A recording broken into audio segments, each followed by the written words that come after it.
Ya bafowethu sanibonani, uphungale le nkosi yensizwa. Senenza kakhulu manje. Senizinja kakhulu kodwa.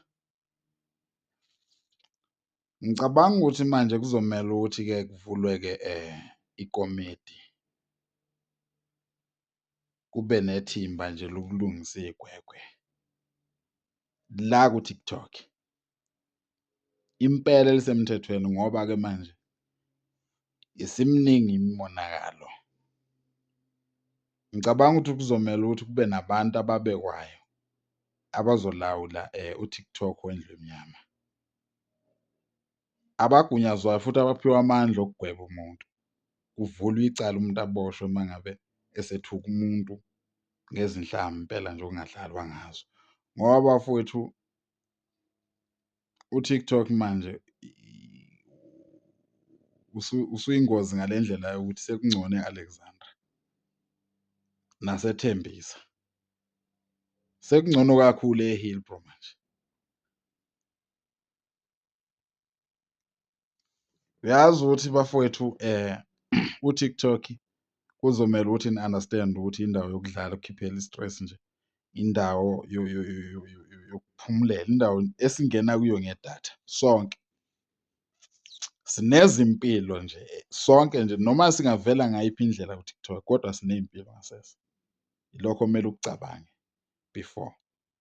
Musani ukuthuka abantu nize nidlulele ebafazini babo nasemisebenzini yabo. Leyo nto ibeka iy'mpilo zenu engozini. Bafowethu hhayi. Yini ningafundi kanti? Kumnandi yini kanti ukufela into engekho?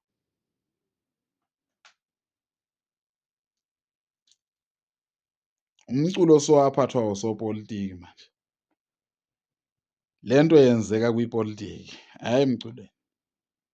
Umculo bafowethu kuzomele ni-understand ukuthi into yokwelapha umphefumulo, into yokuhambisa ama-message. Umuntu oculayo, umuntu okwazi ukuxhumana nawo wonke amadlozi nazo zonke izidalwa ezikhona kwi-universe nakuwo wonke ama-planets akhona anempilo. Umuntu owumculi, umuntu oculayo eqinisweni akafuneki ezimpini. Nina senincola manje nize nilwe nibulalane nikhiphane imiphefumulo. Niyimsuni yezinja. Seniyimsuni yezinja ngempela manje. Ingozi le nto yenu bafowethu ngempela. Uyabona uma kuzokwenzeka kanje kuzoba njani in 10 years? Ngoba nibulalana kangaka nje. Nizobe nikuphi in 10 years? Aninakho kwenu. Ukube nifa nje nizenzele okwenu. Kwalo TikTok enuba ngayo. Aniwazi ukuthi usukaphi. Umsuka wawo.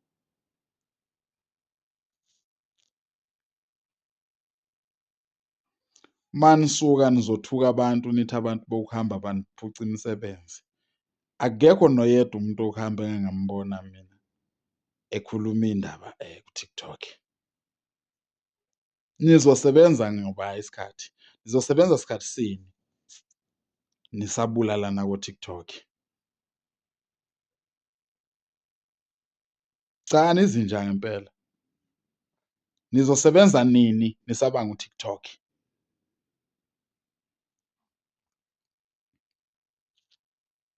Iyekeni le nto eniyenzayo. Nibhorekile. Umuntu uma ethola imali ucabanga idatha. Yekeni le nto eniyenzayo. Hheyi bafowethu. Nani bafowethu enenza ama-content. Ngicabanga ukuthi manje kuzomela ukuthi umuntu umthinte. Ukhulume naye eceleni umtshele ukuthi mfowethu ake senze i-trend. Mina nje uphungale nje.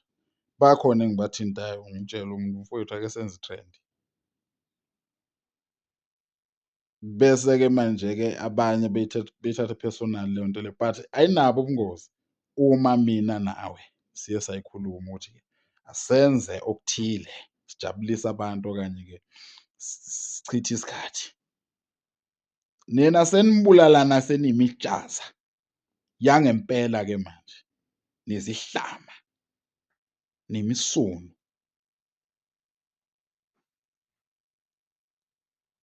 Yekani leyo nto bafowethu. Nansi intombi esebenzi le. Amanyala nje.